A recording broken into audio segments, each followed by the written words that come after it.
Assalamualaikum dok, mengganggu santainya nih. Mau tanya, apakah autoimun itu bisa menyebabkan kanker? Ya, ini pertanyaan yang saya kira cukup banyak juga yang bertanya ya. Ya, autoimun itu memang penyakit yang sangat unik gitu ya. Kadang-kadang dia prognosisnya baik, ya baik, remisi gitu ya. Kadang-kadang dia jelek, ya jadi jelek gitu. Bahkan ada beberapa autoimun yang akhirnya menjadi kanker gitu. Terutama yang paling banyak itu adalah Sjogren ya, itu bisa menjadi limfoma maligna misalnya ataupun yang lain gitu.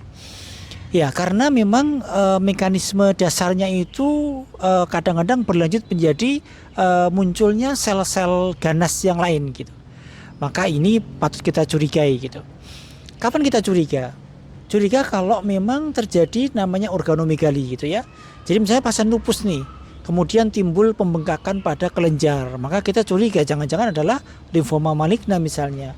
Atau pasien dengan Sjogren misalnya, tiba-tiba ada livernya membengkak, limpanya membengkak, ya kita patut curigai jangan-jangan ada keganasan-keganasan di situ gitu ya, ada hepatoma ataupun yang lain gitu ya.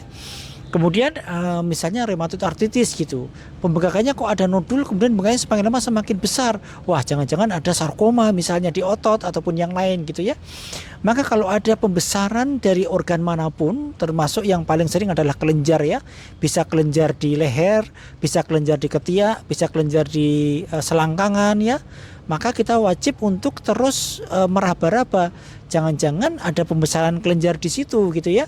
Maka kita wajib curigai itu adalah keganasan karena autoimunnya tersebut gitu.